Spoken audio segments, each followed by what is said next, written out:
From Russia to Japan, ports are closed. Docks are empty.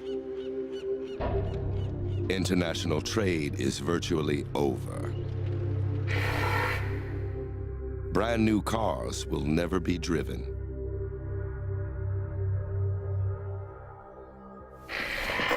The world's military is defenseless against the oil crisis.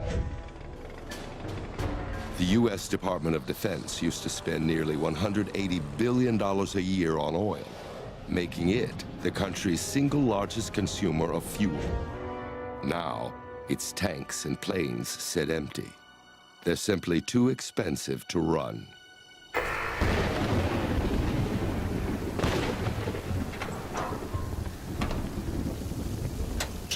Emergency vehicles take priority. They now use simple conversion systems to run on ethanol to keep life-saving services up and running.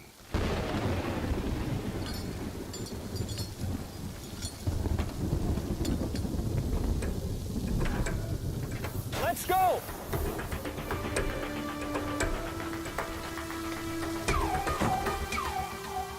But plants grow slowly, and the demand for fuel grows quicker by the day. It's leading to tough decisions.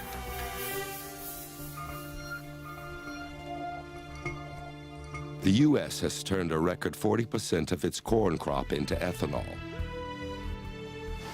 But more corn in the gas tank means less corn at the kitchen table.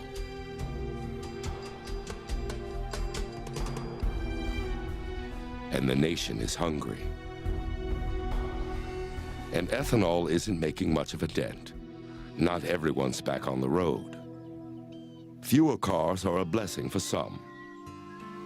Before, hundreds of millions of animals were killed on highways. Now, populations of moose, deer, even frogs explode.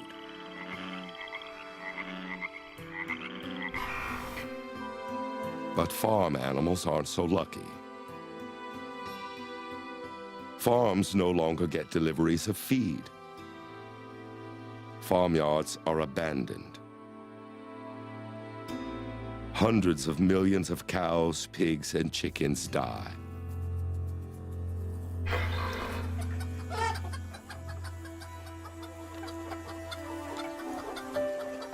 The hands of time seem to slowly move backwards. As factory farms collapse, many people return to a simpler way of life.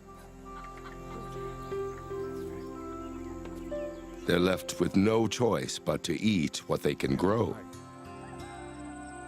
Global food production is now increasingly local. Farms spring up in empty city lots. In suburbs, families plant whatever they can.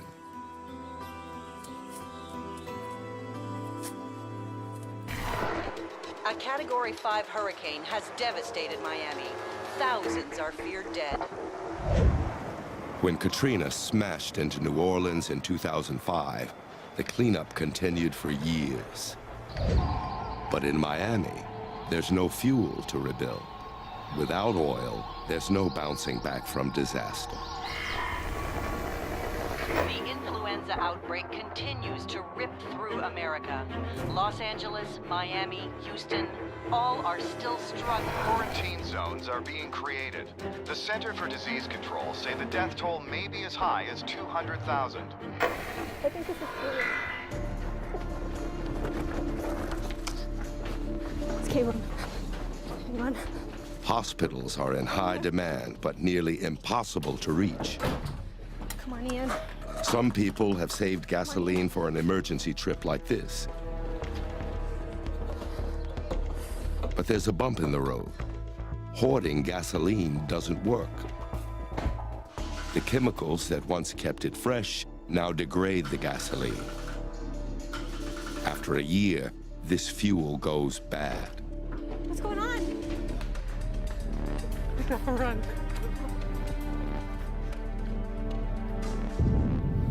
A world that was once so closely connected is falling apart.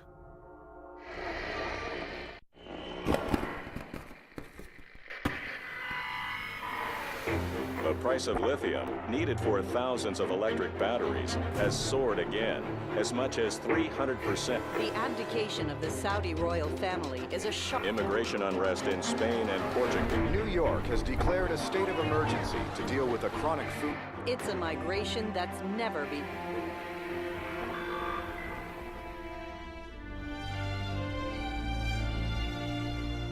It's been 10 years since the world's supply of oil disappeared.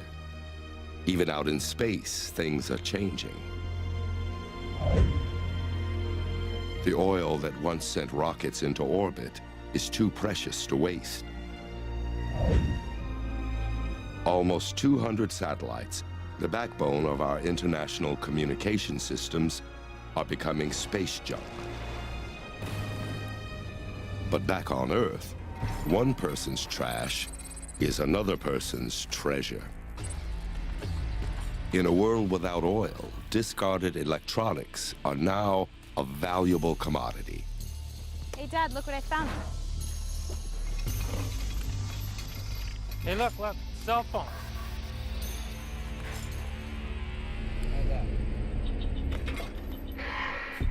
A ton of used cell phones contains almost 10 ounces of gold, nearly 300 pounds of copper, and over 6 pounds of silver, vital materials in a world where trade has stopped. Hey, Dad, I think there's some gold in that. Oh, yeah.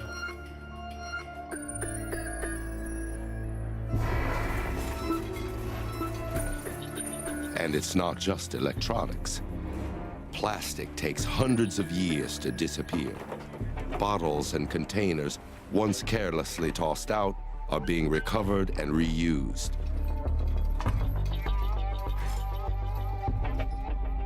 People are recycling in ways small and large.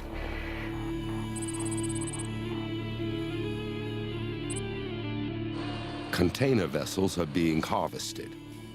90% of a ship can be recycled, mostly for steel, a cheap raw material for building. But not all ships are being torn apart. Hundreds of boats are running on biodiesel. This ship is carrying the first delivery of lithium to North America.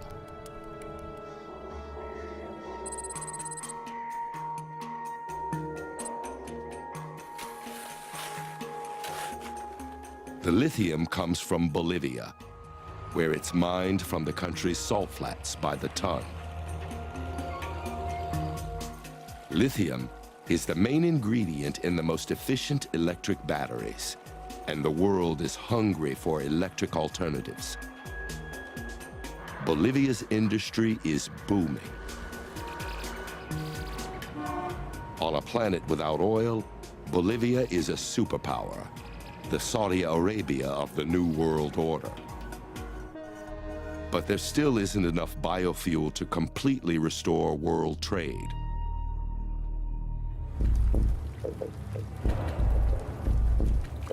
But there's hope in algae. Algae can be processed into oil and produce 30 times more energy per acre than other biofuels. It's completely renewable and requires very little fertilizer. 10 years after oil, 10 billion gallons of biofuel made from algae are in use. But that's still not enough biofuel to get us back in the air. Commercial flying for cargo and for passengers is still way too expensive. 34 million passengers used to come through this airport every year. Now, it's silent. Other transportation is filling the void left behind.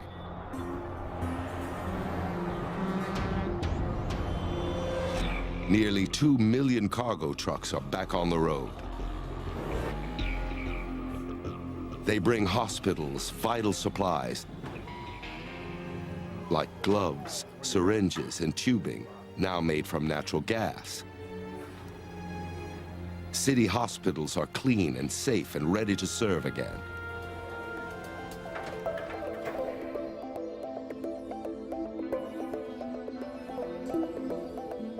Back home, the modern house has gone through a revolution.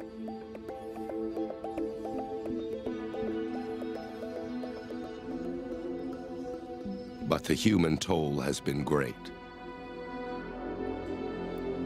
Communities are fractured. Families have lost loved ones.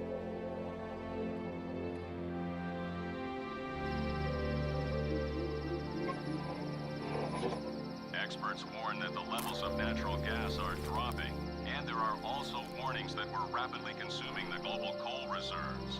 The coal... It's better. Yeah. The world is struggling to find a new balance, and it could take decades.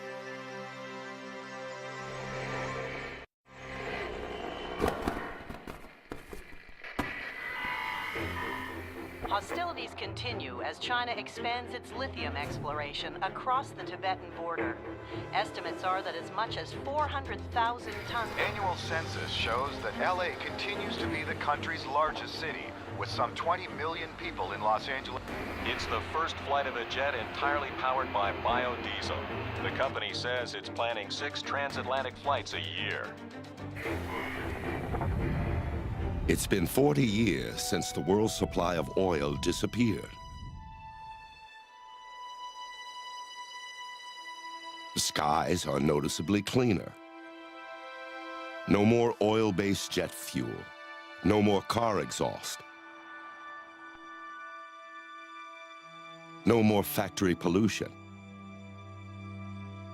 In Canada, the US, and Mexico alone, 3.5 billion tons of toxic pollutants have vanished every year since the global oil supply ran dry.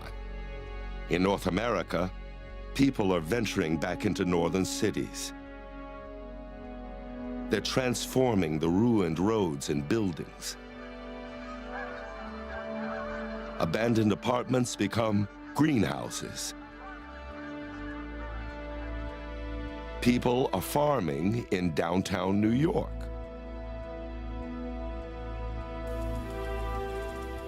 Parking lots and buildings are reclaimed and seeds planted.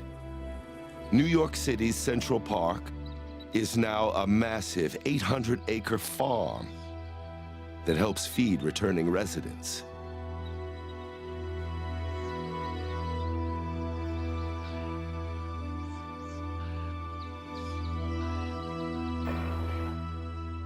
The days of mass food delivery to the suburbs are over.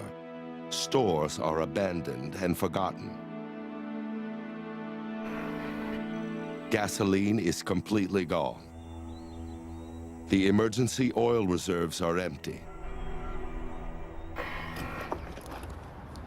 There are a few cars left on the road, but they're much different than before. Average cars used to weigh 4,000 pounds. New vehicles are much lighter. Their bodies are no longer made from metal. They're made from lighter materials like carbon fiber instead. And they're powered by electricity.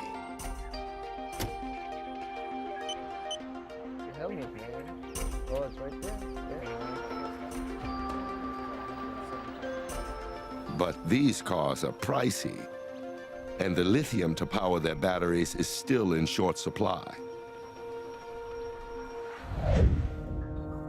Large fleets of container ships and trucks are moving again.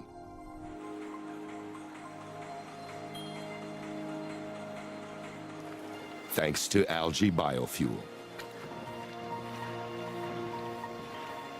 In North America, huge new bioreactors are converting 10 million acres of algae into all the fuel the country needs. After it's processed, it's pumped through the very pipelines once used to move oil around the world. Electricity is driving transportation. Electric trains are linking people around the planet. Like in the